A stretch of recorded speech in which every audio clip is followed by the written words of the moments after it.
everyone. I hope you all had a wonderful semester and are wrapping it up successfully. Thank you for tuning into my presentation. The topic that I will be covering today is the suppression of Falun Gong. So you may wonder, what is Falun Gong? It is a contemporary spiritual movement founded and led by Master Li Hongji since 1992. It is characterized as a self-cultivation system involving the practice of physical movements, mental disciplines, and moral tenets. Together, they can create a positive change in the nature of the ordinary human bodies. In Buddhist terms, Falun Gong is defined as the practice of the wheel of the Buddhist law or Dharma. Adherents often refer to the practice as Falun Dafa, meaning the great method of the wheel of the law. The key difference is that Dafa extends far beyond the physical exercises that devotees perform each day. The symbols chosen for the sect reveal its teaching to be consistent with Buddhist and Taoist teachings, hence the swastika and the swirling Tai Chi icon. More importantly, Li identified the universal law he teaches as what Taoists call the Way and what Buddhists called Fa. Due to the dynamic of Falun Gong, it's hard to categorize it as a spiritual movement or a religion. The master himself often asserts that his teaching is not a religion because it lacks form or xingqi. There is an absence of hierarchy of authority and a professional clergy that most organized religion contains. Another particular distinctive feature is that it has no formal ritual of initiation into its community of followers. So anyone can become a practitioner simply by practicing the cultivation of moral values. Also, it does not associate with superstition or backwardness. In spite of Li's claim that it is merely a cultivation practice, his teachings of cosmos and man's place and purpose bear apparent much similarities to historical Chinese sectarian religious societies, such as the White Lotus and the 8 Trigrams.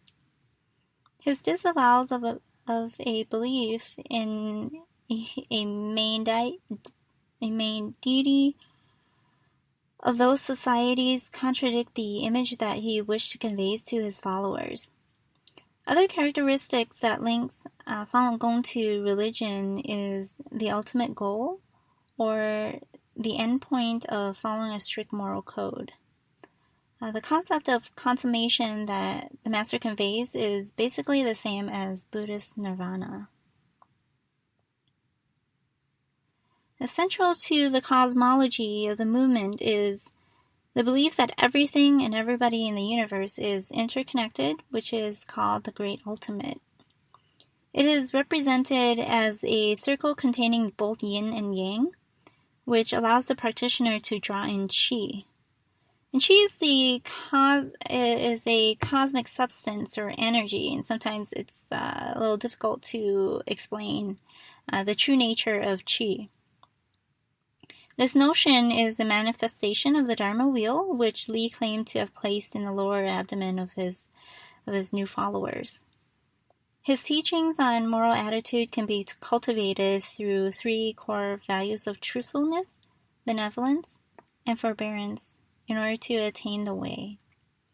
The ultimate goal of practice is to eliminate bad karma in order to accumulate virtue, thus moving closer to salvation.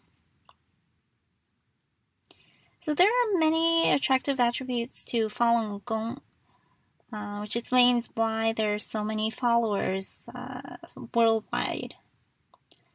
The leader's self-proclaimed supernatural power has led followers to believe that he is the return of Maitreya Buddha on earth. Other reasons that led to their practice include the belief in its healing functions, the theology of the universe Dharma, and spiritual nature. As long as Falun Gong adherents follow the moral codes, they will benefit from self-cultivation. With that being said, their beliefs may vary, with core followers completely believing in the charismatic leader, his supernatural power and his worldly views, while ordinary followers may raise doubts in Li Hongji's worldview and the possibility of salvation. Some practitioners of FLG does it merely for physical health improvement. So through our reading last week, you may have read a little bit about Falun Gong and the controversy topic of demonstration that was held in 1999. Prior to that, when FLG first appeared on the Chinese scene in 1992, the relationship between Qigong groups and the authorities were in close cooperation. In fact, the Chinese government officially endorsed the teaching throughout the Qigong boom. Similar to the challenges faced by other religions in the past, the situation changed along with the shift in political hierarchy. Falun Gong was first brought to worldview in 1999 following the demonstration by 10,000 practitioners who gathered outside of Zhongnanhai, which is a compound that housed the highest government officials. It was the largest demonstration since the Tiananmen Square protest. Despite the peaceful effort to save those who were arrested in Tianjin the prior week, representative demands were not met and the organization remained illegitimate. The movement was officially suppressed 3 months following the demonstration.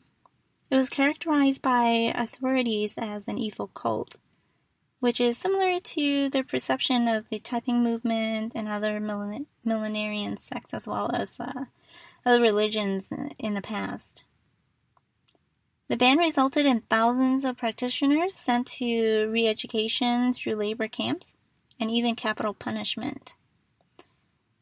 To this day, practitioners continue to practice secretly in China and abroad. In conclusion, there are many reasons why the state may not have authorized a set of teachings and the activities associated with it. Usually it's not because the religions are false or nonsense, or nor were they ineffective at producing results. Often, religions face political challenges because they effectively threaten the legitimacy of the state. So that's the end of my presentation. Thank you for tuning in. I appreciate your time.